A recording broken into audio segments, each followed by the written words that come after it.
am more than my physical body. Because I am more than physical matter, I can perceive that which is greater than the physical world.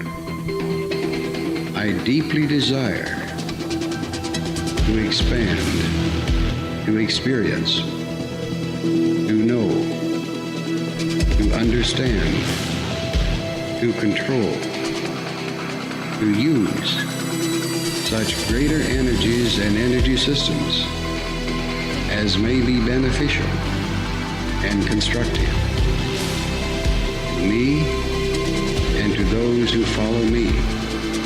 I deeply desire the help and cooperation, the assistance, the understanding of those individuals whose wisdom, development, and experience are equal to or greater than my own. I ask their guidance and protection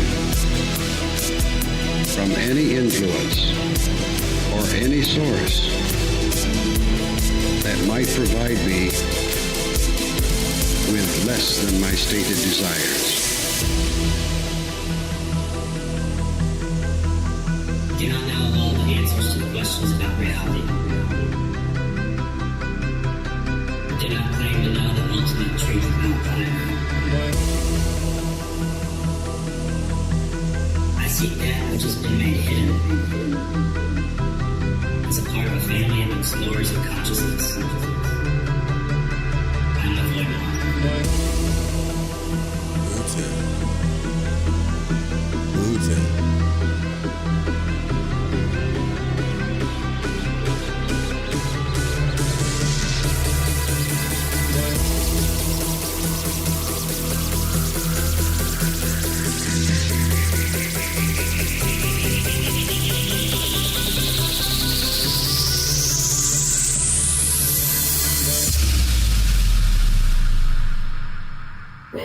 Welcome to Lighting the Void. Broadcasting live from a shack on a hill in the mossy creek bottoms of Cane Creek, Arkansas. It's Lighting the Void live. It's the 20th. It's Thursday, I hope, unless I've lost my mind. We're live on the Fringe FM. I can't be starting late anymore because we have an actual time slot that we have to keep. So sorry about that. The call-in number for tonight is 501-777-5631. And I agree. Don't you hate that? I agree, man. I agree, Wu-Tang. We do need to have a rave party at some point. Like, I've got visions of a Fringe Fest event, you know. I don't know why I'm holding on to it, like, so tightly. For the second time, I've had someone like make an offer on the domain and website and stuff. It's like, no. I'm waiting until we throw a party. And then after that party, if after that party's over and things don't pan out, you know, like, then, you know, maybe. But I highly doubt that's going to happen. I hate when I do that. I accidentally clicked on a program. Right when the show started, you click on a program you don't even need, and it starts using up resources. I hate that. So I'm going to be honest with you. The reason why I got a late start is because I went for my walk. I stay up until about the sun up, and then I like, you know, take in the sun, do the sunrise thing, ritual, all that stuff, go to sleep, wake up. Usually the sun's coming down, so I don't really get the blast of the sun. But, man, it's so peaceful outside. I lost the track of time. I'm just going to be honest with you. Like the cicadas and the lightning bugs and the crickets and the frogs. I almost felt like I was disappearing into another dimension. That's how, like, zoned out I was from it. So, anyways, we have to continue into this touchy subject. And I can always tell when Dion Fortune's kind of like, you know, being a little touchy with people, because when we read it, we'll immediately get like people just unsubscribe, but then the other people will subscribe. It's really weird. I mean, that happens every day, but you can see like dents when we do this stuff, you know. It's not personal, and it's only her opinion. You have to remember, she's only an occultist, so she sees everything from an occult point of view. She's not a psychologist or a therapist or anything like that. However, there's a lot of stuff I do agree with. If you want to join the chat, you can at YouTube. And thank you, Greg, for reaching out to me on the Discord. That was very sweet of you. Although, I will say this, bro. Like, he said in the Discord, he's like, man, I worship you. Like, here's the thing. Like, I already have an ego as it is. This whole idea of worship is not a good thing. I'm just telling you. Maybe like with your partner in the bedroom, but any other place in the world, the idea of worship is not a good thing. So, I mean, if you really, really enjoy what we do, I get what you're saying. I'm just playing with you, though. What's up, Bryce, Kitty Herbs, Wu-Tang, really? Barefoot Hippies. Who's that? Grant Gets Out. That sounds like the new Wu-Tang. Michael, thanks for the support, bro. Like, yeah, I have to tell you before we get started, like, if it wasn't for you, I don't even think I'd make it through some weeks. You and like a couple other people. So the costs have gone up, and so if you can support, please do so at the Fringe FM, please. Bet on the Monroe channel. Oh yeah, the Monroe Institute dropped a pretty interesting channeling video today. I'm probably have to check that out. Sudi from Down Under. What's up? All right. And all you folks on the radio station and any lurkers and all that stuff. So where we left off last night is we're talking about the mind, machinery of the mind from an occult point of view, the mind from understanding the energies of our life to the mind. And I think Dion Fortune holds nothing back. She holds no punches. And the book is Machinery of the Mind. It's not a very big book. But I think what she should have done was wrote this book first and called it Psychic Self-Defense, and then did Machinery of the Mind and like made that the first part of the book, and then went on into Psychic Self-Defense. But whatever. Violet Firth. That's her name. She still has, by the way, a occult organization in England called Society of the Inner Light. However, they won't let me join because I like to party sometimes. I like to party, you know. I don't believe having a good time has anything to do with it, like, messes up your spirituality. Although, I mean, I'm probably just saying that because I don't want to sacrifice it, you know. Not like you guys think. It's not like big time. I don't party or anything. It's just I like to do what I like to do, you know. And so they're pretty strict with let's just say the things that you can put into your body. Now, I'm not very strict about that. I should be. I'm getting there. I'm getting better at it, actually. Whatever. No ADD tonight. All right. Chapter 7. This is not chapter 7. This is chapter 12. Diseases of the reproductive instinct. We're going to jump right out of the gate. And remember, last night we left off where she was talking about the development of a person through childhood, emotionally, intellectually, and sexually. And these are the energies that we grow up with. This is our laboratory, folks. When you're the creator, you do what you want to do. Damn right, man. You're the architect. I get some people need leadership, but lead yourself, you know? At least a little bit. And then we'll have some real leaders. All right. So, she says, should an individual be lacking in vigor? I always like that word, vigor. He may fail to reach his full psychic development and stick fast at one of the earlier phases. The adult sex force therefore manifests itself in an immature form, and the individual is a pervert of a congenital type. Strange as it may seem. Now, before you judge her, just think about life and the people, and think about it, okay? Anyways, the adult sex force therefore manifests itself in an immature form, and the individual is a pervert of a congenital type. And strange as it may seem, his peculiarity will appear to him as normal and natural, and will not interfere with the development of a high type of character and perfect health. Though his path through life is rendered a difficult one to the insuperable obstacles to the satisfaction of his love nature, two courses are open to him. Do you think she's always referring to him too? Kind of take offense to that a little bit, but whatever.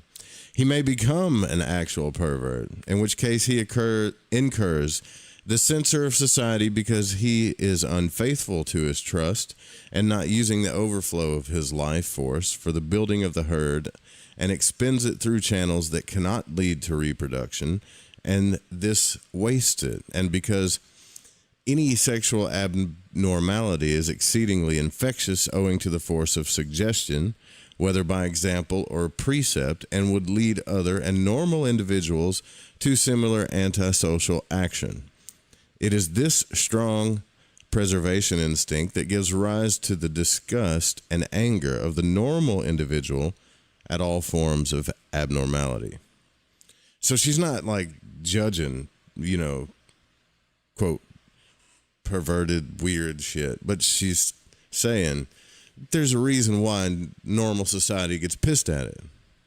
Just like the first comment, you want to smell my socks by P. Diddy. Like, we as a society, when we find out something ain't right with somebody, and it don't sit right with us. Just saying, it don't. Strong feminist vibes. Yeah, I agree with that too. A little bit. Howdy from the Ozarks. What's up, man? I love the Ozarks. Love you too, brother. Nick? Hell yeah. Wait, that's where we should party. I'm thinking either the Keys or the Ozarks. Maybe both, The unfortunate, however, may instead become a potential pervert and repress into his subconscious mind desires which he feels to be wrong. He tries to lead a normal life, but the adult form of sex does not satisfy him, and in his heart he really desires the abnormal form, which he should have outgrown and left behind. This wish, not being allowed by the censor to enter consciousness, has recourse to symbolic expression and gives rise to many forms of insanity and neuroticism. I've always wanted to be a therapist. Like, I really do, like, because I want to help people and I like deep connection. Like, I really do. But I feel like, man, there are just some people that I think I would have, not most people. Now, I'd say 99% of people I think I could help. But there are some people I don't think I could just sit across from in the room and keep my cool, man. I just couldn't. And so she's also explaining why we get upset at this stuff too. So an individual may be developing quite normally when some shock, often quite slight, or some undue pressure of environment may artificially arrest his development. And he will go through much the same phases as the potential pervert, but being of better mental material to begin with. He'll usually incline towards neurotic disease rather than insanity, and those who have the care of children should be careful not to give the child a shock by administering a severe reprimand when his curiosities and activities take an undesirable form. Such action gives the matter undue prominence in the child's mind and may lead to a stoppage of development at the phase represented by the undesirable activity. Explanation and counsel will be more effective than a scolding and leave no undesirable after effects. That's Dion Fortune. I'm not going to tell you how to raise your kids when it comes to this stuff. I do believe there's a healthy way to do it, but I don't know. I think raising children should be up to the parents. That's it. An individual may reach normal adulthood quite safely, but his energies finding no outlet on that level owing to force of circumstances may revert to one of the primitive phases through which he has passed, and he may acquire a perversion of sexual habit with the same liabilities to disease that we have noted above. Excessive sexual activity may lead to jaded powers of response to normal sexual stimuli, and the individual may then deliberately turn to abnormal forms of gratification in the hope of obtaining satisfaction. Okay. So we get how that happens, right? You know, I'm sure there's your answer for people. You know, people, I wonder how they got that way. I'm not making excuses for it, but whatever. So chapter, what is this, 13? So should an instinct be denied its expression, and this is called sublimation. So should an instinct be denied its expression and all ideas connected with it be repressed into the subconscious, trouble will ensue. So anytime an expression, when we're growing up, even as adults, anything that gets repressed that we really need to express causes problems because it gets repressed in our unconscious, the place we can't tap into. So it's like a repressed program that's buried into a place that we can't really easily tap into at all. So the lower reaches of a river can be emptied by the simple expedient of placing a dam across its channel. But this does not solve the problem of the surplus water which gathers head behind the obstruction till it bursts its banks and makes a morass of the upper reaches. It's a good analogy for repression. Especially, I would say, repression of emotions, you know. I've met so many dudes, they watch like stoic videos all the time. I gotta be a stoic, I gotta be a stoic, I gotta be like, they want to be like Leonidas all the time, you know.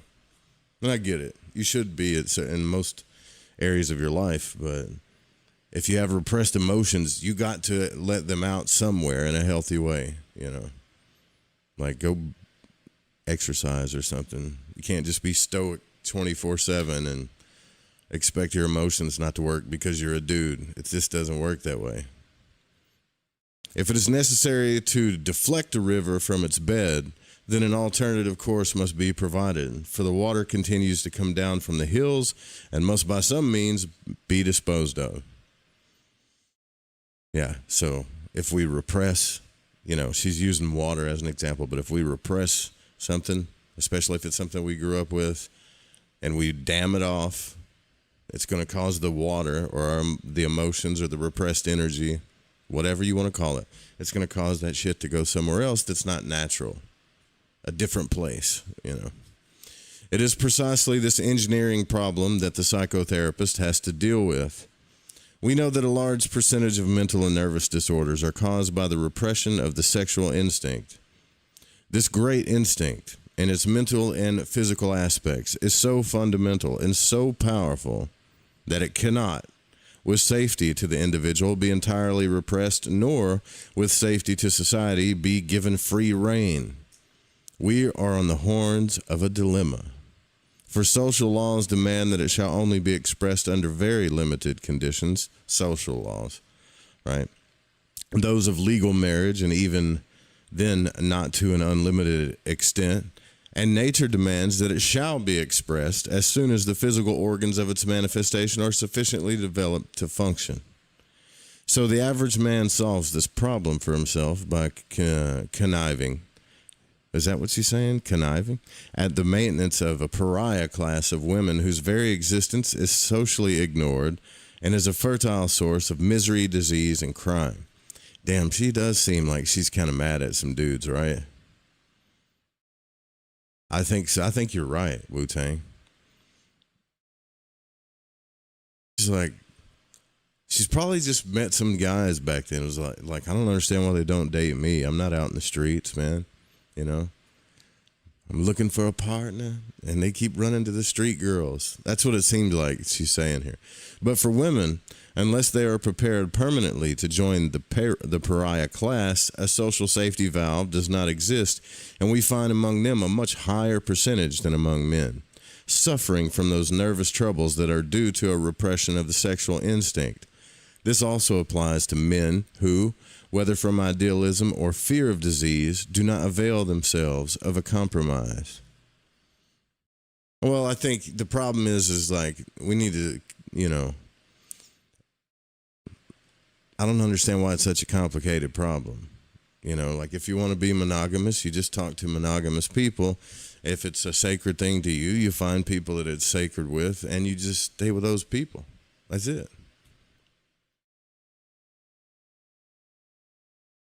This problem would prove as intractable in the future as it has in the past, were it not that we know that the law of transmutation of energy from one form to another is as true for psychology as it is for physics. The conversion is technically known as sublimation. This is one of the most important discoveries of modern psychology. So she's explaining the occult secret without saying that's what it is, basically. She's just talking about the energy. For it provides the solution to grave social problems that menace the fabric of civilization. So how in actual practice can the result be achieved? First, let's see what she says here. By altering our entire attitudes towards sex and realizing that a problem is not solved by ignoring its existence. That's kind of stating the obvious. Secondly, by taking the sex problem out of the domain of the subconscious. My TV's doing. I have an ADD. I swear to God, my TV's doing its own thing right now. Like somebody's pushing buttons. Whatever. Secondly, by taking the sex problem out of the domain of the subconscious into the conscious mind and facing it and acquiring dominion over it by the practice of thought control, transmuting our emotions instead of repressing them. She could have said that like 10 paragraphs ago. Thirdly, by providing a channel of creative interest down, which may flow the energies we wish to deflect from their primitive channel of manifestation.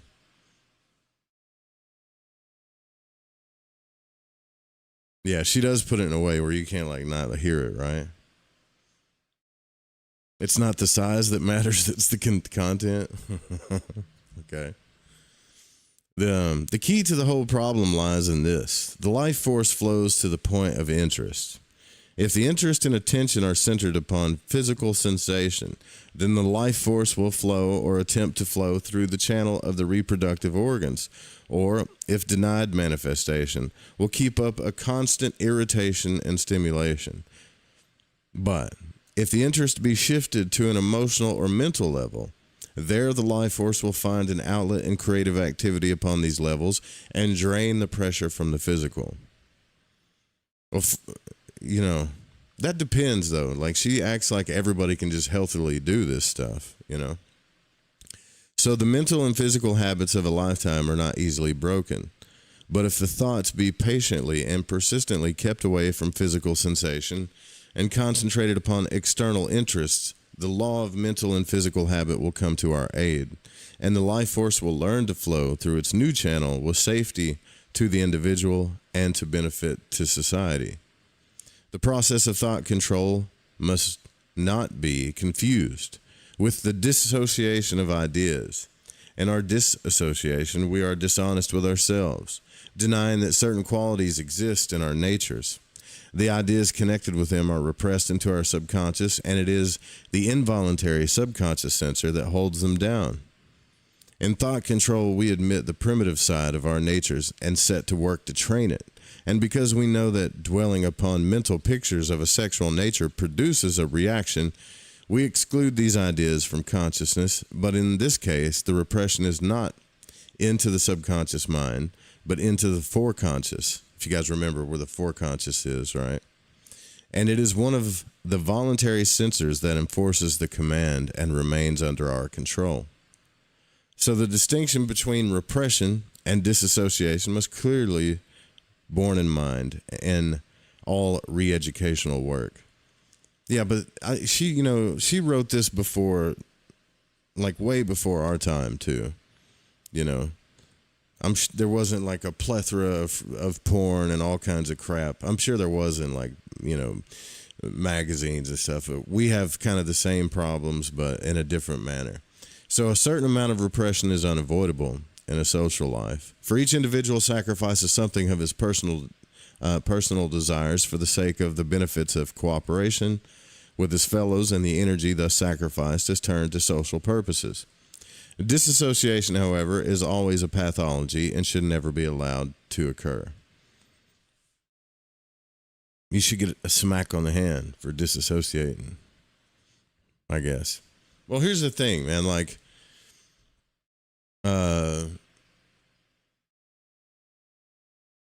nowadays, like, people channel it, in my opinion, into a lot of unhealthy stuff because of the internet. But you're not, like, I don't know how it is for women. I know we all have instincts, right? And if you want to get into this whole, like, you know, there's a whole rabbit hole there with Carl Jung and Freud and all this stuff. But at the end of the day, man, like, you have that side of you, right? And you have to face it, and you shouldn't be ashamed of it. In fact, I think it's quite the opposite. But I don't know if it's just because I'm older now, but I mean, like, as a man, I think I understand what she's saying, but you can still express your feelings of all of things and have a burning desire. But I guess that need for instant gratification really, like, it increases in energy when it comes to this stuff. But delayed gratification, you know, like making this whole energetic thing sacred, and there's really healthy ways to deal with this burning desire, the stuff that you think you're going to repress. Absolutely, like, do exercise or do art or express it through something else. But I say, at least as a man, you know, learn to deal with that shit burning inside you and learn how to control it. It's so much better that way. You know, don't flop out. I can't think of a word that's, like, proper to say. Don't flop out, man. Just be patient, be picky, and use that energy. Don't be ashamed of it. That's so stupid, man. So the classification of, I think, you know, back in her time, a lot of people were just ashamed of, you know, their desires, I guess. Can't say it. And if you did, you know, who knows? I didn't live during her time. So the classification of diseases was carried out at a time when the body was regarded as the whole of man and the mind looked upon as an unimportant byproduct whose influence was negligible. Modern discovery, however, has radically changed our outlook. Much mental disease has a physical origin and should not be classified as mental at all. And to this class belong the mental disturbances arising from disease of or injury to the brain, womb trouble, poison blood conditions, and the fatality functioning of the ductless glands, whose place in our economy is so important and so little understood, and many other causes of a like nature. So Manly P. Hall, again, is not the only one talking about the glands and stuff and how important they are to us. What's up, Word Salad? Setting aside this type of disease, with which psychology, strictly speaking, is not concerned, we find the true mental diseases fall into a first broad division: those which are congenital and those which are acquired. In congenital disease, an abnormal individual breaks down in a normal environment. And in an acquired disease, a normal individual breaks down in an abnormal environment. Remember that. In both cases, the results are the same, but treatment and prospect of recovery are very different. You know how many people, have you ever just met people that they don't realize that they're in an unhealthy environment psychologically and emotionally? They just don't realize it. And we all have, like, shit that's kind of sucks in our life, and people that, you know, we have to deal with but don't want to deal with. But I'm talking about, like, legitimate, bad, toxic environments that they don't realize that they are. That, I mean, I don't want to define normal, especially nowadays, but there are, like, healthy households, and, you know, your home should be a place of peace, right? And that's where you spend most of your time other than at work. And the people that are closest to you, whether it's your family and friends, should be people of trust and peace. Trust being the most important, and peace, not people that just fuck with you or in whatever way. So, like, I don't know about her time, but nowadays we have so much depression and anxiety and developed psychosis and neurosis and all kinds of things because people are brought up in unhealthy environments psychologically. There's not enough assertion. There's not enough lack of gratification and not enough assertion in people's lives anymore. Because now we need everybody telling us who we are, what to do, and all this other shit. And not in a way that's like we're weak, but just in a way that we've been programmed because there's so much crap out there. Even the youth have a short time to even define themselves. It's like information overload. While we were out riding our bikes trying to discover ourselves in nature or playing sports, they're getting inundated with lifetimes of emotional and psychological shit in days that would take us months and months to take all this stuff in. You realize that, right? Like, it's a crazy world. So you have that mental energy going on, plus the jam-packed crazy energy of like porn on the internet. So that energy's 10 times as everything's like compounded way more than it was when I was young, you know. So I think, you know, I understand where she's coming from with this stuff, but we in our day and age probably have to look at what she's talking about here as even more so, I guess you could say, a bigger of a problem, you know.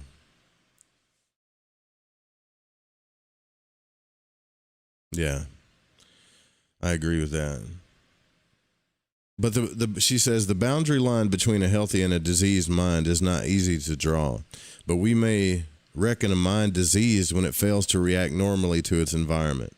Thus, if happenings which should stir us deeply leave us unmoved, or we are upset by things which should have no power to disturb us, we may consider our mind as not working well.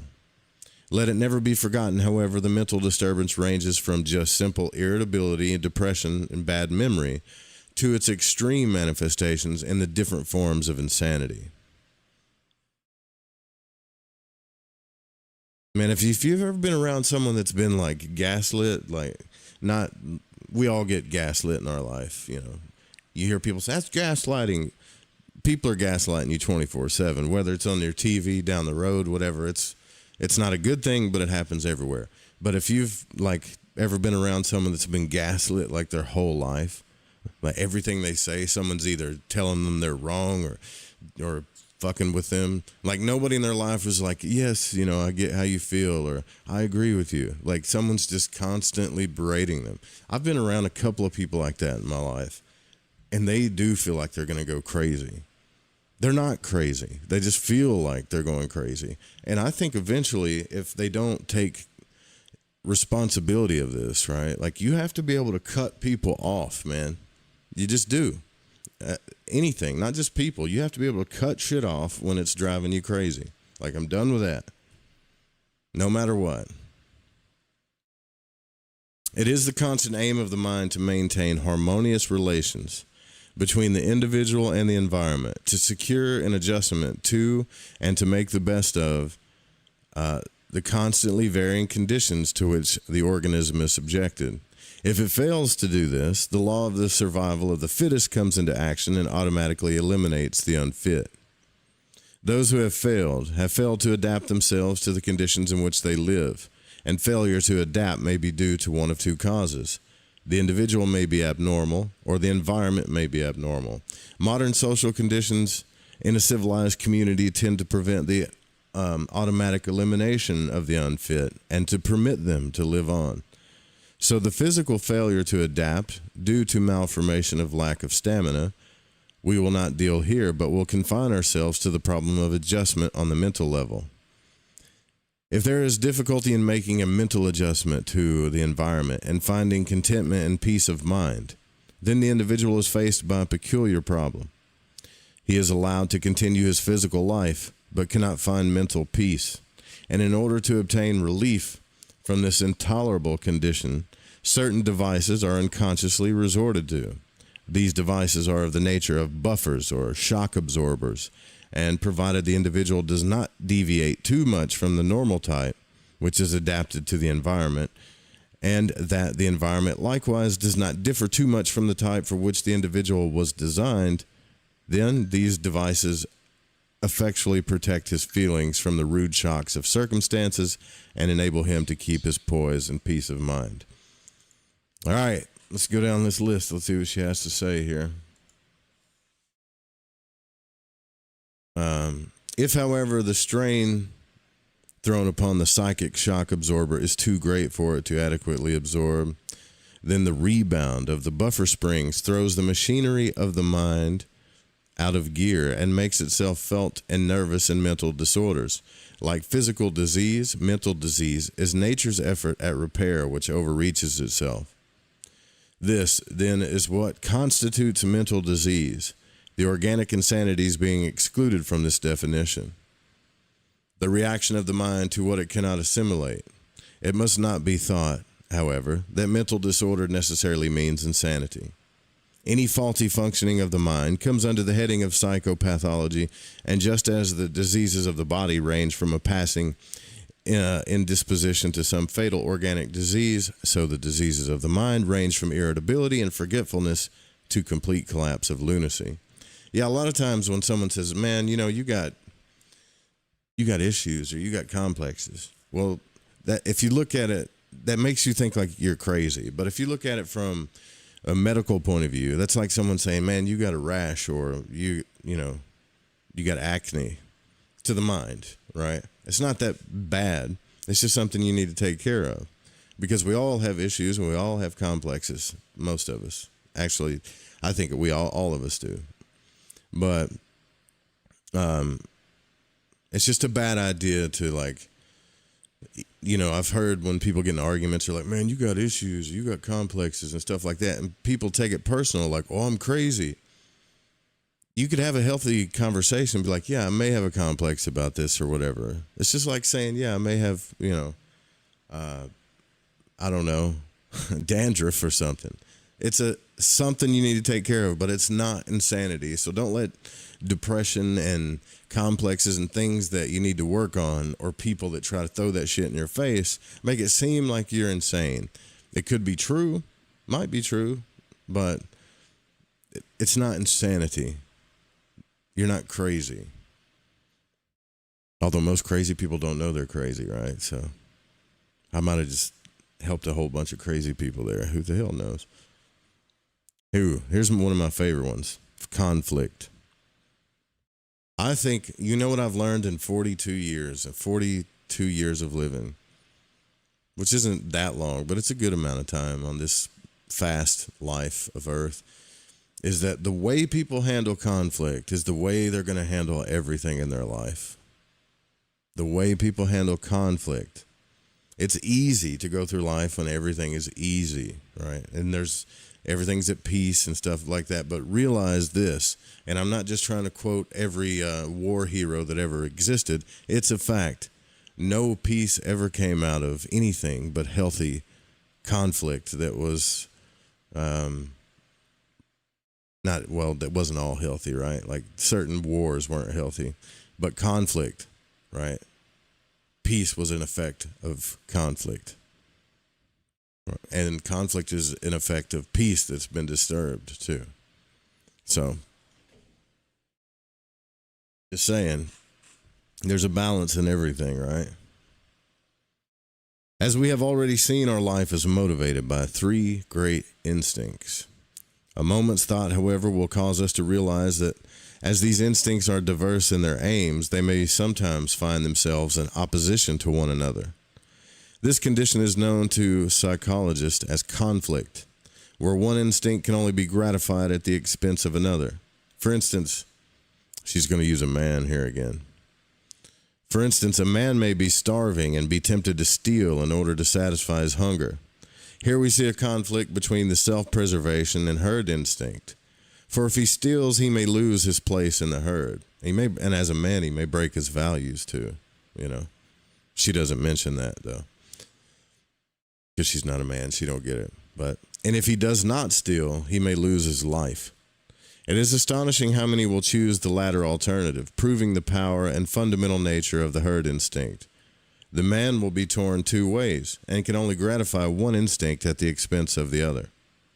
Or again, he may fall in love with a woman who is denied to him by marriage laws of his country. And here we see a conflict between the sexual instinct and the herd instinct. Or he may fall in love with one whom it would be disadvantageous socially or professionally for him to marry. And here we see a conflict between the sexual instinct and the self-preservation instinct.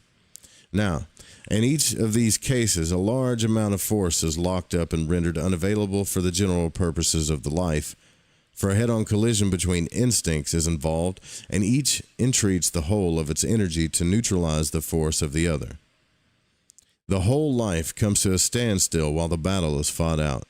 That's true. Everything you were doing in life just now came to a stop because now you got to deal with these energies, which is bullshit, but it happens. It is notorious that an individual in such a dilemma can come to no decision, take no decisive action in any department of his life. And some solution has to be arrived at. And any solution, I've told you guys this before, any solution is better than a continuation of the conflict or indecision or the pain of which is intolerable. I mean, if you want to spiral fast, right? When it comes to conflict, just be indecisive. I don't know. I don't know. Oh, I don't know. I don't know. And then the next thing you know, like there's conflicting energies that have nowhere to go in any situation in life, whether it's inside you, with people, whatever. I don't know. I don't know. And then everything that you were doing energetically in life stops. And not only does it stop, it starts to spiral into such a low vibration and negativity that I think it even can cause like spiritual and conscious damage. I honestly do. I'd go fucking, I'm sorry about my language, but I go crazy in those places. You can't, I don't know if it's an Aries thing, but I will not stay there long. Like, I'll go crazy. It's the one thing that I have still a hard time to keep my cool. I can keep my cool in just about anything, but if I get into a place where I'm new, I don't know what to do, like there's just this kind of thing, if I can't make the decision and move on, or I have a conflicting energy in myself where it's like, shit, you know, like I need to take care of this thing and I'm stuck in this like crossroads place or whatever. I feel like I can't stand it. I feel like I'm going to punch holes in the wall. I have to make a decision for some reason. So I'm kind of different. What she's talking about, I get, because I think it's 100% legitimate, you know. But we all will be in those environments at some point in our life, right? Where we come to understand what she's talking about, and yet we're still put in a place where maybe you aren't the one who needs to make the decision, or you can't, or whatever. And like you're in this, like I always told you, this energy of, this energy wants to change, this one doesn't. And there is no decisions being made, and it's just causing a whirlwind of shit. My suggestion is get the hell out of there as fast as you can. Make your own decision. Find a door to, like a crack to break through or something, you know. What's up, Sandra? First, the man may think the whole matter out. Did I read this part? Yeah, I did. So first, after this, dilemma happens, the man may think the whole matter out and act according to his nature and give the victory to one or the other of the combatants, leaving the vanquished instinct to seek adjustment as it best it may. It requires great strength, however, to take such a stand, and many are not able to do it. Some seek a solution of the problem by keeping the instincts in separate compartments of the mind. Yeah, that's stupid too. Okay, well, I won't deal with this problem now. I'll just put you over here, and then I'll put you over here, and we'll just do it later. And never comparing their special pleadings, as did a science teacher known to the writer. On weekdays, the teacher taught the doctrines of evolution, and on Sundays, the doctrine of special creation. And when questioned on the matter, burst into a towering passion and refused to discuss it. Oh my God. Did you hear this analogy she just said? Have you ever been around people like this? It's maddening, right? So imagine she's saying you go to a class and one day the teacher's teaching evolution, like Darwinian and stuff like that. And then you go to class on Wednesday and then she's teaching creation and, God and all this other stuff. And you confront her about it. Like, which one is it? That you're not picking one. And these are the times in life where, you have to, it's not that you have to make a decision, but instead of making a decision or saying, well, I actually believe in this one, I just have to teach both, or I think it's both, or whatever, or it's this one, and moving on. When confronted about the energy, when someone asks the teacher, they just blow up, right? They burst, what she says, into a towering passion, and they just refuse to talk about it. Because they have these conflicting energies inside themselves. They haven't dealt with the conflict in themselves. And thus, when confronted about it, will project all kinds of hell upon you. A third solution, however, is very often found by the perplexed mind, and that is known as disassociation.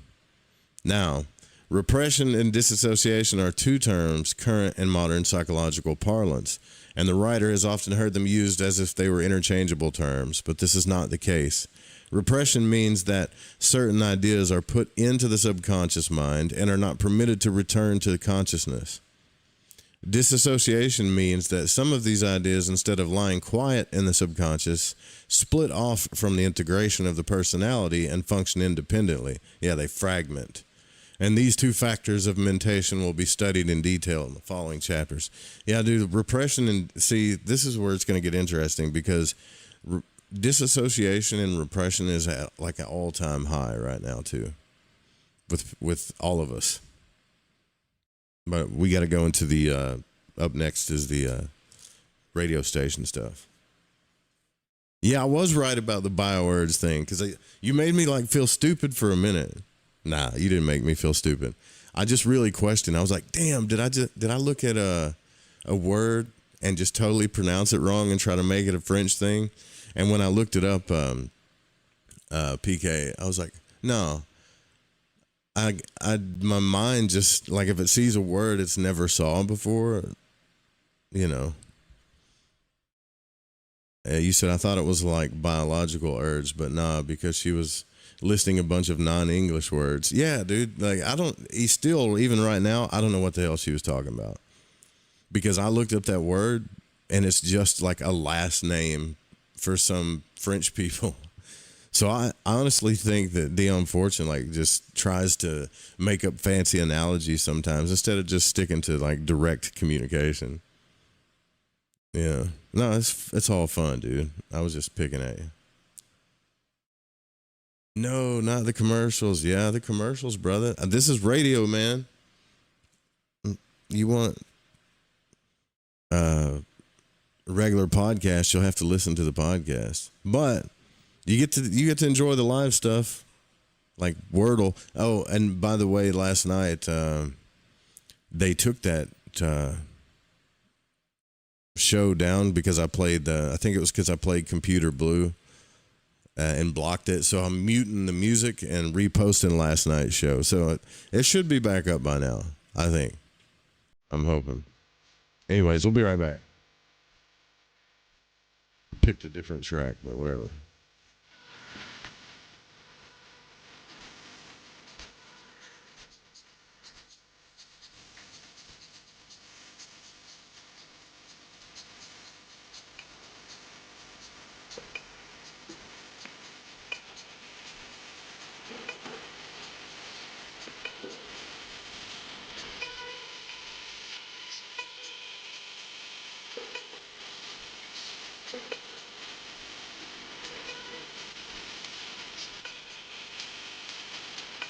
Listening to Live Forward Radio.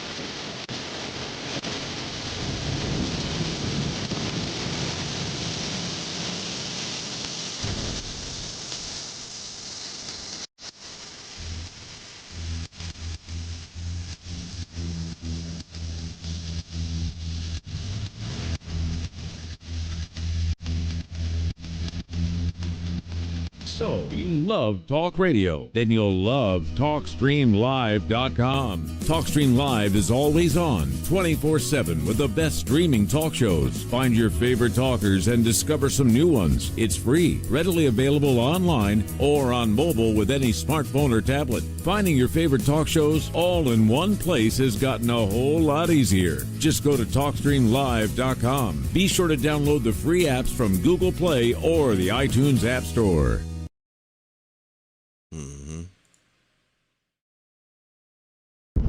Are you intrigued by paranormal talk radio? You'll love the new paranormal radio app from TalkStream Live. You'll find a great selection of talk shows covering UFOs, ghosts, strange phenomena, and much more. Download the paranormal radio app now and start listening to the very best in paranormal talk entertainment, including the network you're listening to right now, the Paranormal Radio app. Free in Google Play and the iOS App Store. Have you ever wondered, what do the stars say for me? Or, will the next month or the next year be more favorable? How about, are our two signs compatible? Each month at the new moon, you can ask these questions live with me, your astrologer psychic, Mary DeCina, along with host of Lighting the Void, Joe Root. Join us at the new moon for Cosmic Conditions. We look forward to working with your energy. Every new moon at 7 p.m. Pacific, 10 p.m. Eastern, right here on Fringe FM. Hey, this is country music singer and void walker Jason Benoit, and when I need my fix on the world of magic and the capabilities of the human consciousness, I listen to Joe Roop right here on Lighting the Void Radio. Adopt US Kids presents What to Expect When You're Expecting a Teenager. Learning the lingo. Today I'm going to help parents translate teen slang. Now, when a teen says something is on fleek, it's exactly like saying, that's rad. It simply means that something is awesome or cool. Another one is totes. It's exactly like saying, totally, just shorter. As in, I totes love going to the mall with Becca. Another word you might hear is jelly. Jelly is a shorter, better way to say jealous.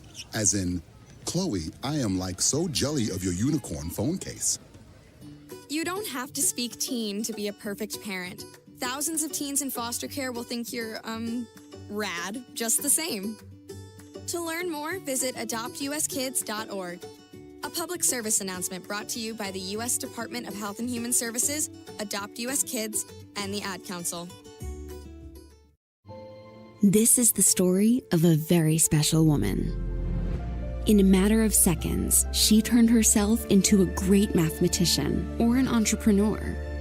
Her knowledge was limitless and still is. She could also make monsters disappear, especially those that lurked in the shadows under the bed. Once, this woman put back together a teenage girl's broken heart, which had been shattered in 1,000 pieces, just by giving her a bear hug. She masqueraded as a regular person at work, but as a superhero at home. Everyone knows her as Gabriella. I still call her Mom. Your hero needs you now, and AARP is here to help. Find the care guides you need to help, complete with tips and resources at aarp.org/caregiving. A public service announcement brought to you by AARP and the Ad Council. Norman T. Balone, Assistant Janitor. Yeah? I am here to inform you that everyone in this unbelievably large advertising agency has been fired. Oh, no. Except for you. Really? Which means, Mr. Balone, you're now president of this entire unbelievably large advertising agency. Gee, I don't know much about advertising. Apparently neither did anyone else around here. See, I spend most of my time mopping floors and listening to the radio. Radio? Now, there's an efficient and economical way to advertise. Really? Well, sure. Radio costs a fraction of TV. Ooh. And radio targets specific customers. I love radio. So you'll accept the job. Boy, it's a big responsibility. Make up your mind, Balone. This is the chance of a lifetime. All right, I'll do it. Splendid. In 3 hours, you will address the stockholders at our annual meeting. Oh, what'll I say? You'll explain why this company lost $17 billion last year. Can I change my mind? I'm I don't afraid really not, Mr. believe Radio. Red hot because it works. For all the facts, call this station or the Radio Advertising Bureau.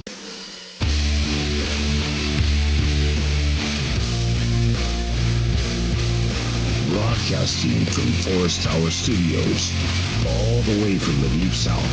Now, here is your host, Joe Root. You're listening to Lighting the Void Radio.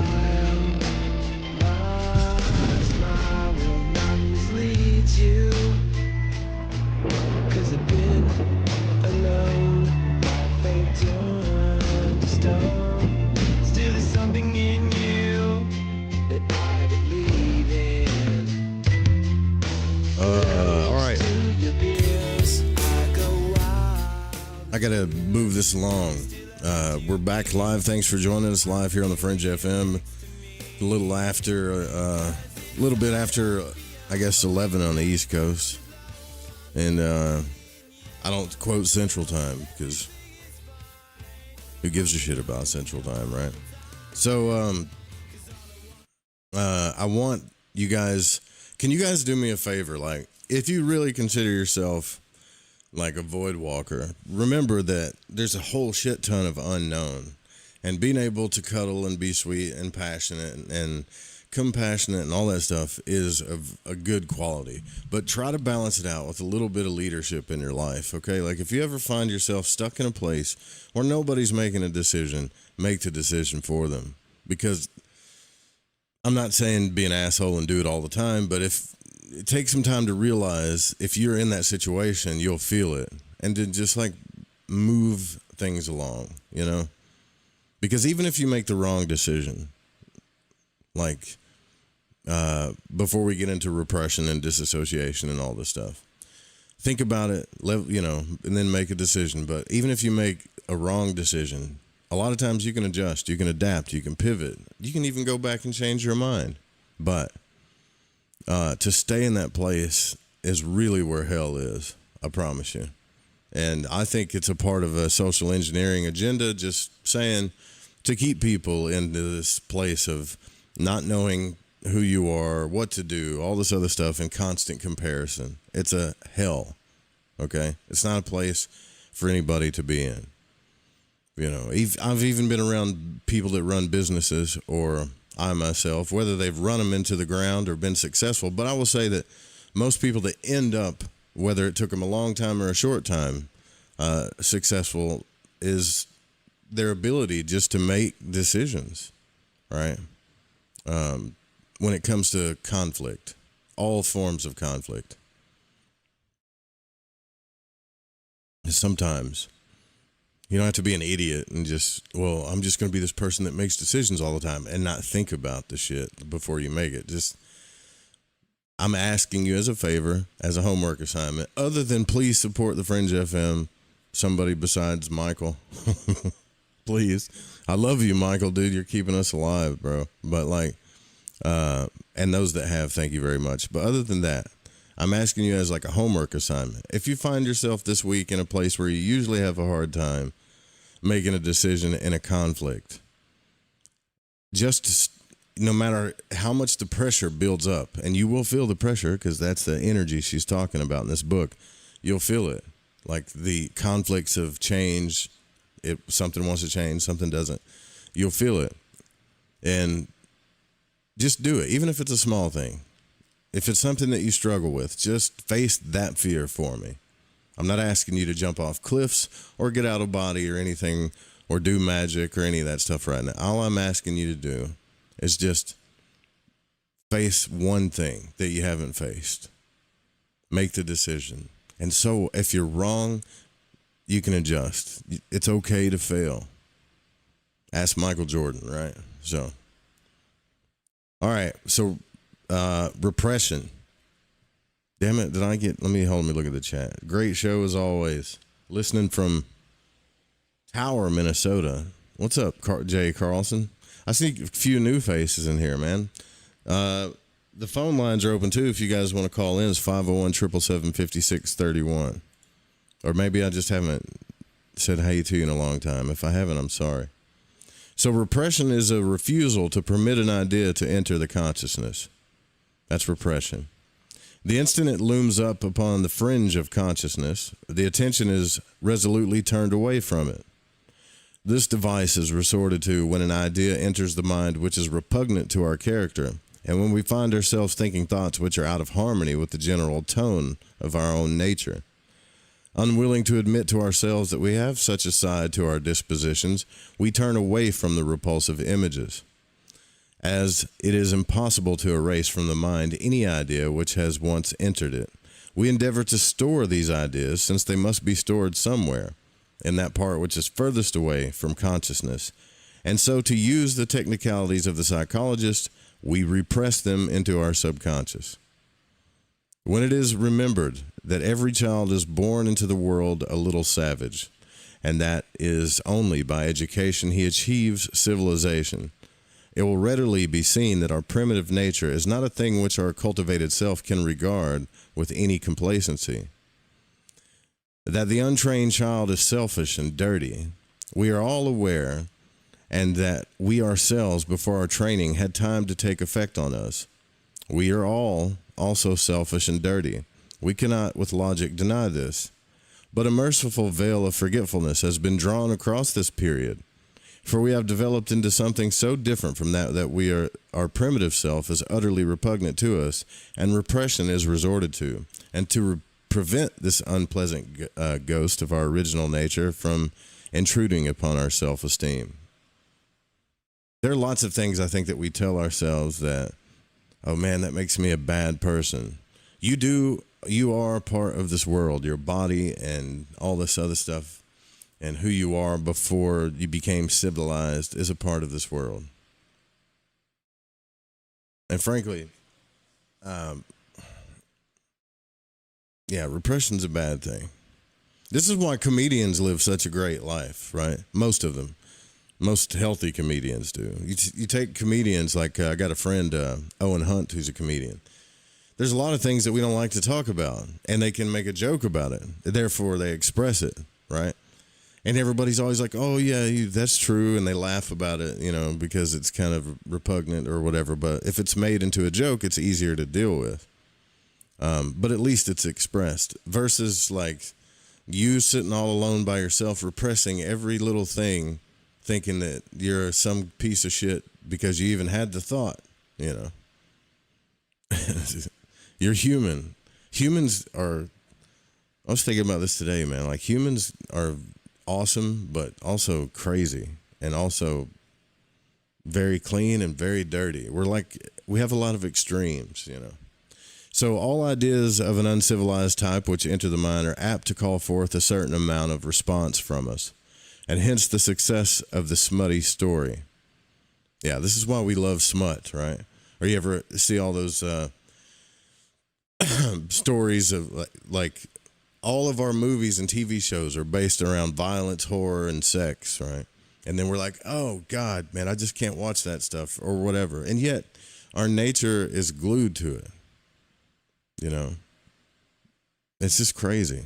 Think about, like, man, I don't even want to go down that road, but I remember Game of Thrones. Remember Game of Thrones? For the primitive side of our nature is not dead and stirs in its sleep if a note of the same pitch is sounded in its hearing.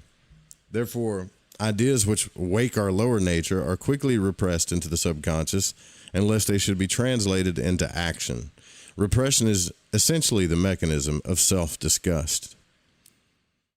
It is an open question whether repression is normal or abnormal.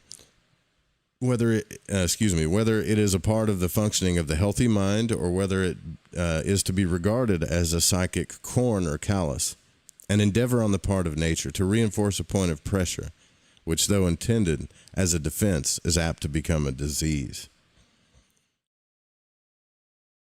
The part played by consciousness in repression is equally an open question, and in my opinion, an idea must be present to consciousness before its nature can be apprehended and the judgment formed which leads to its banishment. There is no question but that if we were strong enough, we could deal with these problems in the conscious mind by means of thought control, and that repression is only resorted to when the first line of defense has gone down before the onslaught of the lower side of our natures. Repression may therefore be looked upon as a reaction due to weakness, and the mind that was perfectly adapted to its environment would assimilate all experiences and grow stronger in the process. Yeah. Well, there's certain things that you shouldn't repress. You know, you just shouldn't. Do I have to speak of them? I can't, like, a lot of this stuff too is I can't speak for everybody. I can only speak for myself when it comes to like stories or experiences or whatever, or my experience with it. Like, to me, repression is the idea of most, let's just say, it's an easy example, but let's just say most dudes, because I'm a dude, I can relate to dudes. You know, they might find themselves attracted to a person. And there's all this energy that they want, you know, they want to come in like union with this person, although they may not be able to, or they can't, or it's not right, or whatever. That's fine. You know, I've met so many like dudes that are even just afraid to tell a woman that he's attracted to them. Why would you repress that? It's not. This isn't even the dark stuff. This isn't even like the other stuff that you should be finding means of expression or trying to face your dark side, right? Like, you got to understand the whole Star Wars analogy. You have to face this side and, you know, tame it a little bit. But there are things that, you know, telling like a woman that she's attractive, you shouldn't repress that unless it's like inappropriate. If it's not inappropriate, then what I'm saying is when you feel that nervousness, like, oh man, I really want to tell this girl that I'm attracted to her. Well, if she's single and like it's the right thing to do, or what I'm saying is, if there's nothing preventing you from doing it and you're still doing it, then eventually you're going to do that enough, and then you're going to repress it. And then later you're going to start telling yourself, which I've seen this happen, is like, man, I'm not, you know, whatever story you start telling yourself about the reason why you're not happy, because your what do you call it? Your nature isn't being fulfilled. So you've adapted and repressed things, and now, well, I've become this person and I don't really care about that or whatever. But the truth is, it's repressed. And even just saying, man, you're really attractive, right? Or I can't stop looking at you, or something, or whatever, right? In an appropriate way, though, will release some of that energy, increase your confidence enough to do it again. And it won't, later on down the road, when you meet the right person at the right time in the right circumstance, it'll be perfect, right? The energy will be able to express yourself. You'll come into union with that person, and none of that shit will be repressed. But if this is a very simple thing, but if there's repression and you develop a complex, and then it gets deeper and deeper into the subconscious, it gets to where it festers and turns into something else. And that something else usually is unhealthy or bad, you know. Or maybe you're like, I don't want to sound like Jordan Peterson here, or maybe you're just stuck to watching porn the rest of your life because you're too afraid to talk to a woman, you know. I know it's a touchy subject, but it's the only one I could think of. So, disassociation.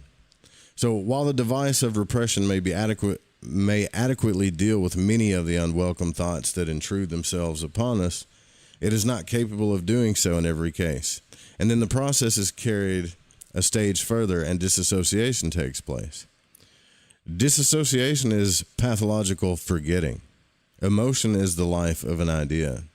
In ordinary forgetting, a memory sinks into the subconscious because insufficient interest is attached to it to enable it to remain in consciousness.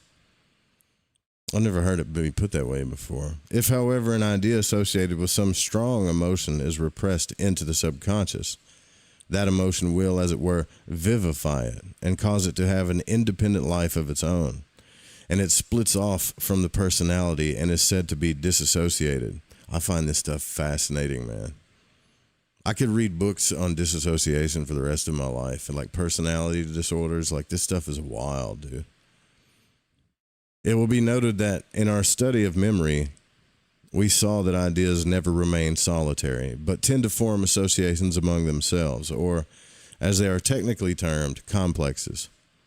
The disassociated idea is no exception to this rule. Not only does it form alliances with its fellow prisoners, but it chains off associations managed to evade the censor and ramify through other levels of the mind with far-reaching consequences. giving rise to much of the illogicality and unreasonableness which disturb our attempts at rational thinking. God bless Dion Fortune. There's such an easier way to say that. You know, when I was reading Anthony's audiobook, I was so glad that, like, writers nowadays don't try to write and make everything sound smart. They just make it easy to understand, you know. Thank God. So when you disassociate, like, this thing becomes a prisoner. It, like, separates itself from other parts of your personality. And not only that, it gets locked in its own little cage and then starts making friends with other, you know. This is how, like, multiple personality happens too. Now, because you have this, like, split off part of yourself that isn't really repressed, it's disassociated, and it has nowhere to go as it floats around the mind, wherever it may be, unconscious, foreconscious, fringe consciousness. The only thing that it can relate to is, like, other disassociated or fragmented parts of the mind. And thus, next thing you know, this is like an extreme example, but now you have all these, like, multiple personalities talking to each other. You could see this too if you, like, meet someone that is one, like, they're one way when they're around this person, they're one way when they're around another person, and they're one way when they're around someone else, and then you can start to tell, like, they don't really know who they are. And if you hang around them long enough, they have sometimes double, triple lives, and they don't know, like, there's all this disassociation going on. I don't think I've ever had that issue. I know I deal with repression, but I don't think I'm just fascinated with disassociation. So we've already noted that a complex is a group of ideas held together by some emotionally tuned interest, and as all emotion has its root in an instinct, it follows that all complexes must be affiliated to one or the other of the instincts. And as they sink into the subconscious, they therefore go down the channel of the instinct to which they belong. And as they are swimming against the current, they tend to block the flow of that particular instinct and to cause it to express itself through the subsidiary channel which they are endeavoring to open up. That's just a complex. So it can readily be seen that serious consequences must arise from an obstacle lodged in the fairway of so great a force drawing to itself, under the law of association of ideas, all thoughts that may enter the mind on the same subject, or that have a real or symbolic resemblance to it. As has been truly said, the subconscious grows at the expense of the conscious, and the balance of the mind is upset. The thrust of life, the source of all energy, instead of flowing freely from level to level, is blocked by the complex and held up in the subconscious, causing the pressure on that level to rise to a danger point. The conscious mind is sapped of its vitality, producing an individual of imperative and chaotic needs, which he is unable to formulate, even to himself, and with no power to give them expression or obtain their satisfaction. Yeah, there's a lot of easier ways to say all that stuff, but I hope you get that.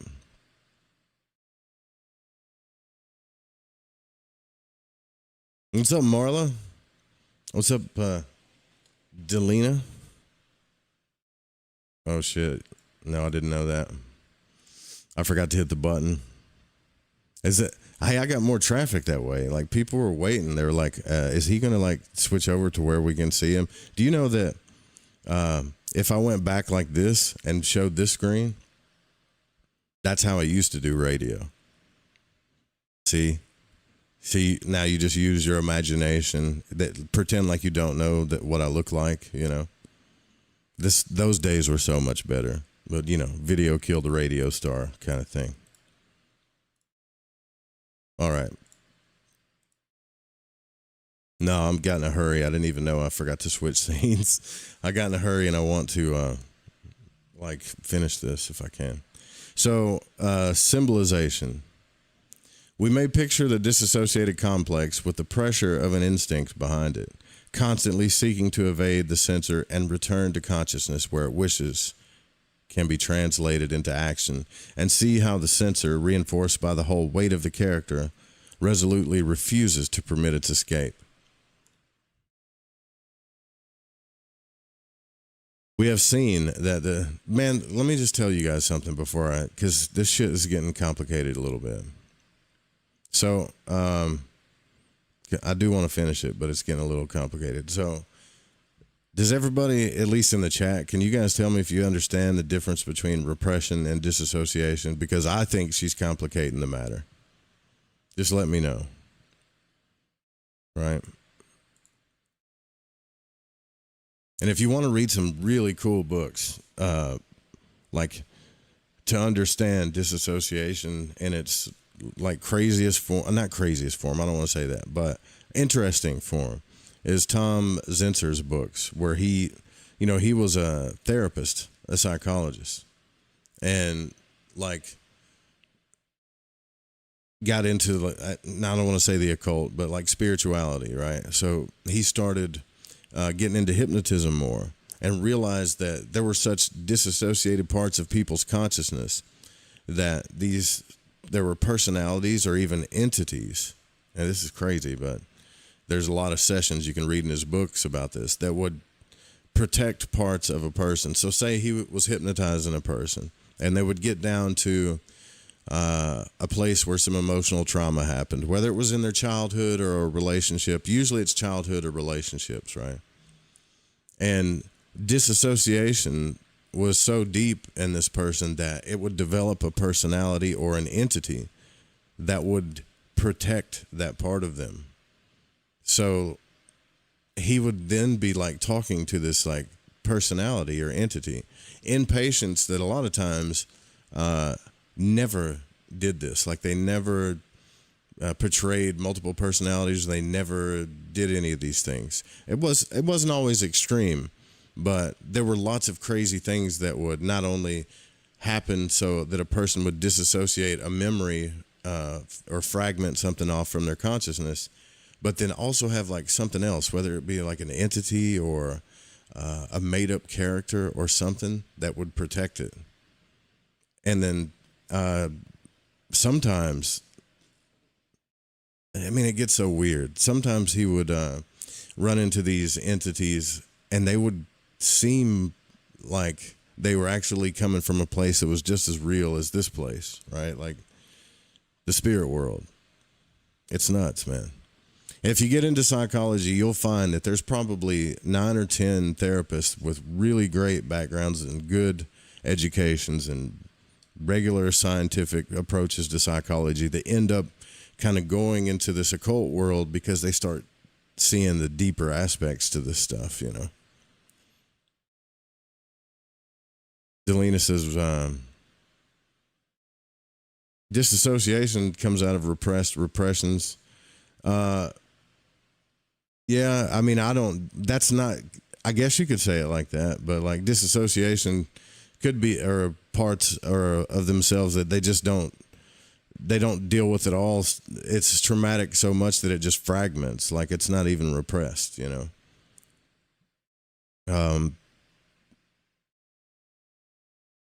I think, this is just my opinion, but I think repression takes time, and where disassociation could happen from like such a traumatic event that happened I don't know, I guess you could say the energy of it, if you want to put it that way, is more intense and more fast, that it fragments off and is forgotten. It's like forgotten. It's not repressed into the unconscious that can be brought up. It's like a forgotten, fragmented part of ourselves, you know.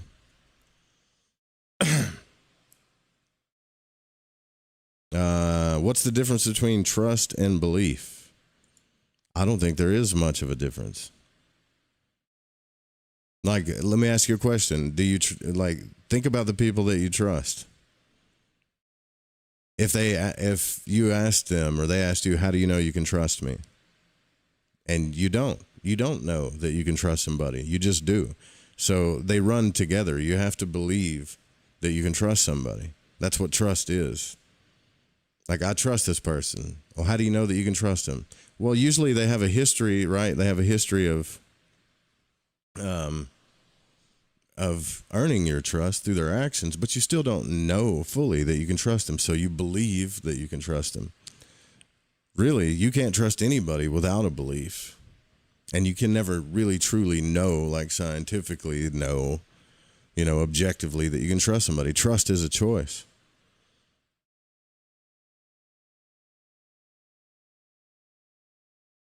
It's a risk too, sometimes, but I think they run together. That's kind of a good question. It's a simple question, but it's actually a really good question, I think. That's my opinion, though. All right, so we have seen that the disassociated complex, following the ordinary laws of association, forms alliances with ideas that have a symbolic or fanciful connection with itself. These ideas, not being in themselves objectionable to the character, are permitted by the censor to enter consciousness. Then the disassociated complex, taking advantage of its alliance with them, pours its bottled up emotion along the association channels thus formed, and so obtains an outlet into consciousness. This gives rise, however, to very different results from those which were in its original intention, and produces those irrational likes, dislikes, and eccentricities which are characteristic of a person whose mind is not working smoothly.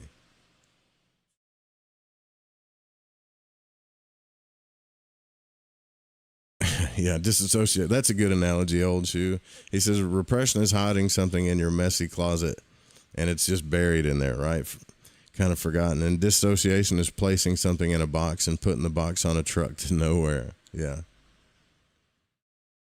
An example of this is shown in the case of a woman who noticed that the brass plates on the doctor's doors had a peculiar fascination for her. When inquiry was made into the history, it was found that in her youth she had fallen in love with the family physician, who was a married man. And feeling this affection to be wrong, she had firmly put it out of her life, or put it into her subconscious. The association between the doctor and the brass plate was obvious enough, but as brass plates were unobjectionable, the censor offered no resistance to them. In other words, her mind didn't resist the brass plates because it wasn't like something that affected her emotionally. It was just associated with something, a memory.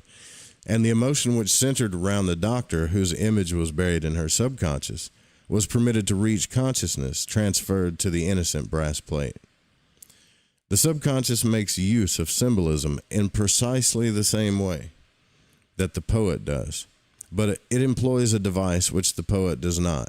It remembers that a pair of opposites have a connection link in their very polarity, and uses a negative to express a positive, if the positive is repugnant to the character. Thus, an unmarried woman whose healthy sex instinct has been denied fulfillment through husband and children may become morbid. She may read literature concerning the repression of the white slave traffic ad nauseum, and becoming worse, may develop what is called old maid's insanity, and imagine that perfectly innocent men are pestering her with immoral attentions, which in her heart she secretly wants, and then goes to the police for protection. Oh, that's funny. I'm sorry, but that's funny. I've never met anybody that's done that, though.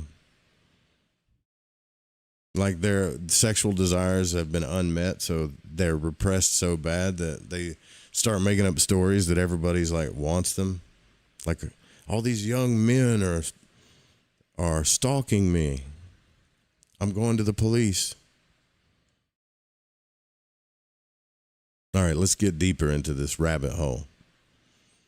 I think we're on 20. No, what is this? 29? Damn. All right. 29. Damn, I can't even read Roman numerals anymore. 19. All right. So we have already seen that this is called fantasies, dreams, and delusions. So we've already seen that emotion is intimately allied with instinct, and that it is the thrust of the urging instincts that drives us to action, making us seek to appease the needs of our nature and incidentally fulfill certain racial and evolutionary ends. Our first attempt, urged on by these promptings, is to bring about the realization of our desires in the external world by means of bodily effort. Should this effort fail to achieve its purpose, or should circumstance deny us the opportunity to make this effort with any hope of success, then the mind often falls back upon a secondary achievement and images its success. That should be imagines its success in the realms of fantasy and make-believe, where there are no laws of cause and effect to check its operations. Cinderella in her kitchen constructs a fantasy of the prince's ball, and she sees her wish acted out to its fulfillment in the theater of the mind. This factor in our nature influences a large proportion of our mental processes and is considered to be the chief factor in determining the nature not only of our dreams, but also the symptoms of nervous and mental diseases, as will be seen later. During sleep, the avenues of the physical senses whereby impressions reach the mind are more or less closed, and the ego, which never ceases its activities, is thrown back upon the resources of its memories. Unguided by the reason and judgment, or unguided by, why don't you just put reason and judgment here? So I'm just going to say, unguided by reason and judgment, it reviews these, following along the chains of associated ideas according to the laws of memory, which we considered in an earlier chapter.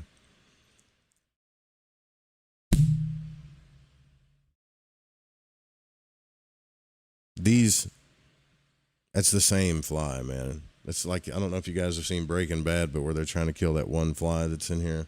I've got really tall ceilings, and I think it hides there. These wishes, however, are seldom expressed directly. So foreign as they are to our civilized selves, that even in our sleep, our habits of thinking assert themselves and exercise some check upon what shall be expressed.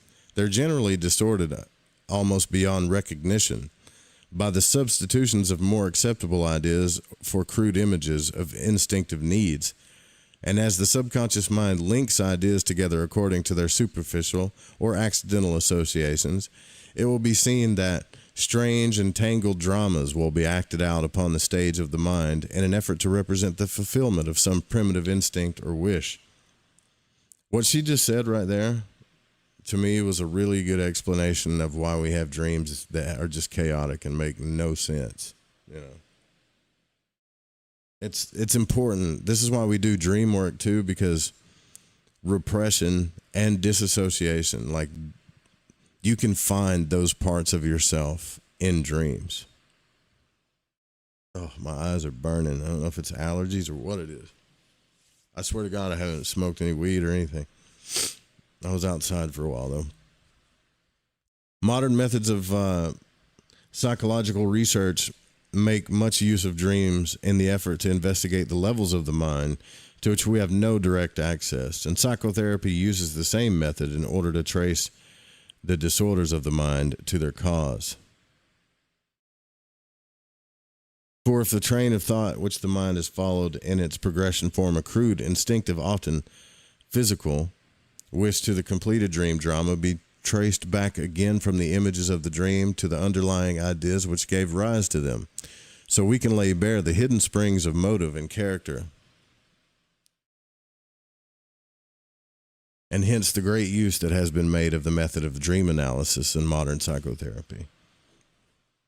I hope you guys are doing that, by the way. Like, even though you may never fully understand your dream in total, but I got to get J.M. DeBoard back on here. So it's interesting to note that the delusions of lunatics are constructed upon exactly the same principles as the fantasies of our castles in the sky. They also represent the fulfillment of wishes that have been denied their realization and have achieved their ultimate form through the same primitive methods of thinking that are responsible for our dreams. In fact, they may be looked upon as a fantasy which has progressed a step nearer realization than the daydream. The symptoms of the hysteric have a similar origin, but represent the wishes of disassociated complexes instead of wishes of the whole personality as it happens in insanity. So hysteria, when they do something crazy, when someone becomes hysteric, they're usually acting upon a dissociated part of themselves versus a complex, you know.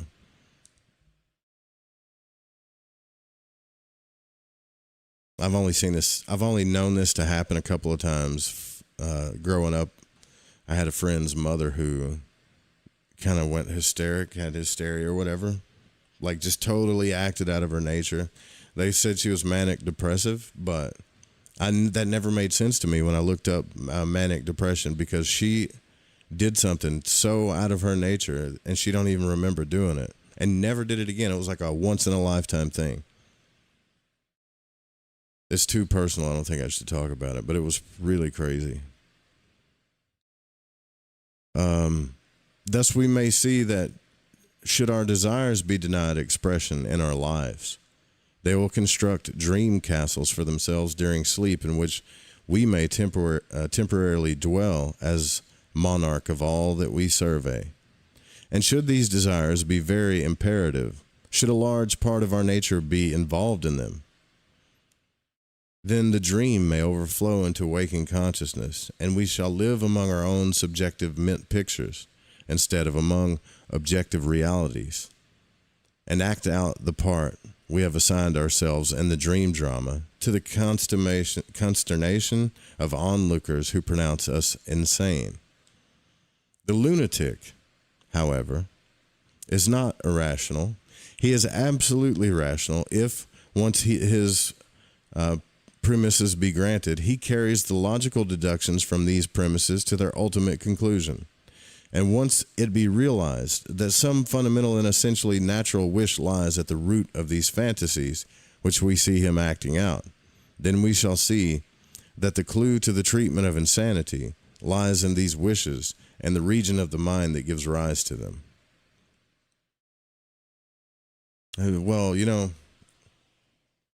you could have summed up that whole chapter by you saying, you know, when people go actually crazy, they're going after something that they've repressed in their dreams, you know, something that's either been repressed or disassociated so deep or so far away, one or the other, that they start acting it out in reality, and they think it's reality, and therefore they become insane. End of chapter. Old Chew says you can find a lot with mushrooms too. I believe that. It makes things just as cool and chaotic as a dream does, right? So, long story short, because I think we're getting down to the last chapters here. Psychotherapy is always a good thing because we all have complexes. More than likely, a lot of us have repressed things, even disassociations. But even the most healthy-minded people have complexes and, you know, things like that. Secondly, why I think psychotherapy is good for anybody is because if you're going to do like conscious exploration or void walking, or you're going to go into the occult or whatever, you need to understand the difference between like pure psychic attack when you're being attacked psychically, so to speak, and what's really just going on in the mind. And in some sense of the word, it's all consciously running together. It really is, you know. I mean, because if you think about it, there's really not a real science to it yet. There's a lot of theory about conscious exploration. If a NASA physicist and a brilliant mind such as Thomas Campbell can only experiment so much and come up with such a theory, which I think is a great theory. I'm not sure it's reality, though, but it's one of the best theories I've ever heard of consciousness and what's going on outside the body or whatever. That, like, we really do need to understand how our mind works and what's going on with us.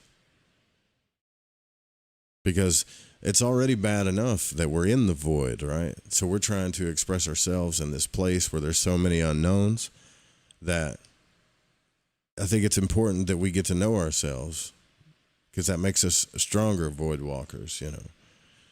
And we consciously tell ourselves every day that we know ourselves. I know what's best for me every day. But the journey of like self-discovery and transformation is a never-ending journey. Like, it just doesn't end, man. And it's just really, I think, is like a matter of how much do you really want to know yourself before you even decide, like, oh, I want to go find all these answers to the unknown. I'll tell you this, like a person that's done enough introspection and delved into psychology and maybe done some therapy and stuff, once they start doing like, okay, well, I'm going to try this out-of-body stuff, or I'm going to, I don't know, try some ceremony or some other form of metaphysical exploration. I think they come to much better conclusions and probably can explore even further than most people that just think they got everything figured out, you know.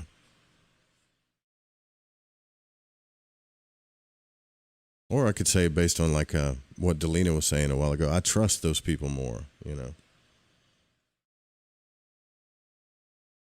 All right, so psychotherapy. So while many forms of mental disease have a physical origin in the brain, and some do, or the nervous system and the state of the blood, many others are purely mental from beginning to end. And although the body may be chosen as the scene of some of their manifestations, modern medicine is learning to deal with mental diseases by mental methods, and of these, the principal types may be of interest. It must be remembered, however, that psychotherapy is the youngest of the sciences and is still in its experimental stage, though magnificent work has been done by the pioneers. When she wrote this, that's what she was saying. They cannot claim to have said the last word upon the structure of the human mind, even if they knew all that was to be known, leaving nothing to lie discovered by future investigation. They would be the last to claim on their own behalf, though their disciples are not always blessed with the same modesty of genius. Evolution is moving on, and with the human mind as its apex, and so that statements which were true of human nature before the Great War may have to be modified and supplemented when the Great Peace becomes an established fact. Our knowledge of the mind, its diseases and therapy, is far from complete. The investigation of each human mind is in the nature of a voyage of discovery. I like how she put that. Though the coastline of the mental landscape may be known to us, the hinterland is unmapped. I love that word, hinterland. We do not know what lies behind the human personality. We are equally ignorant of the exact nature of its relations with its environment, and while our knowledge is in the state, we cannot speak upon any point with finality. Yeah, I would think, in 2024, psychology's come a long ways from where she wrote this book, but still,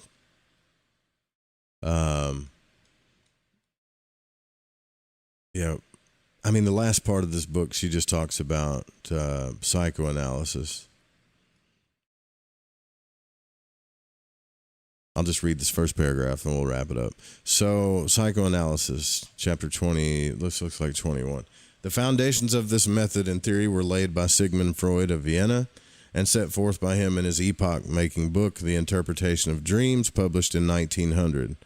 Two schools of psychoanalysis exist at the present time: the Vienna school, which adheres strictly to the doctrines of Freud, and the Zurich school, which subscribes to a modification of these doctrines as taught by Carl Jung. While both schools agree upon general principles as to the anatomy of the mind, they differ in their teaching as to the modus operandi of mental disease. Freud holds that functional nervous disorders are due to the retention by the subconscious mind and an infantile attitude towards life, especially towards sex, and that this attitude, which should have been outgrown and left behind, sets up stresses and strains in the mind which lead to the manifestations of mental disease.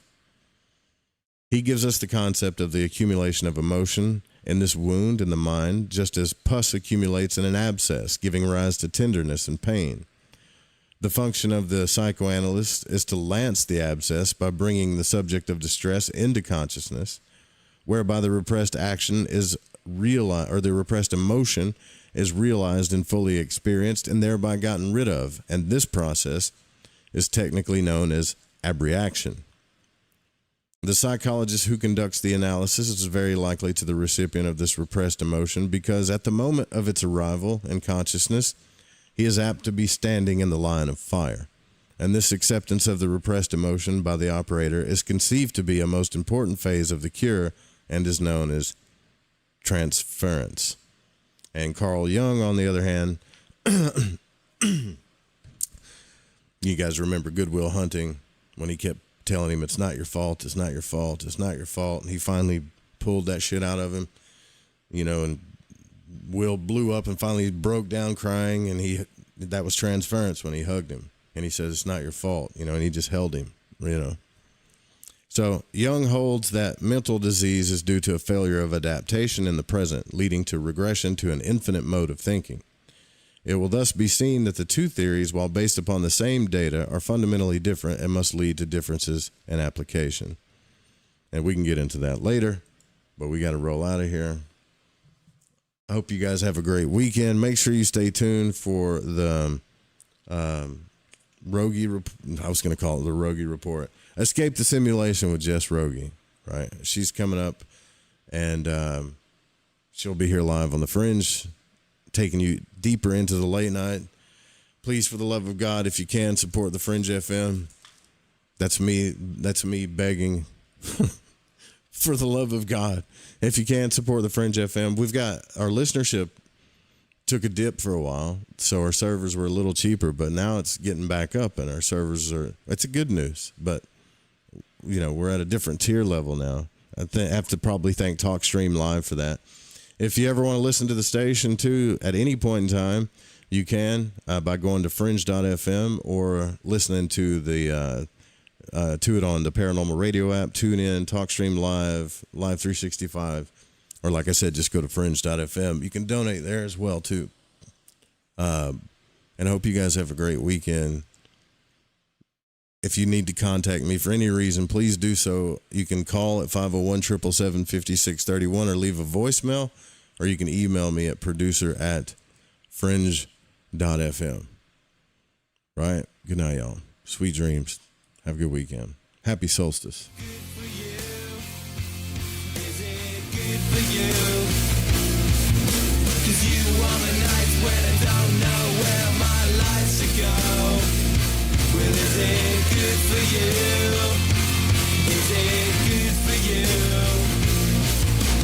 Hey, child, please stay a while.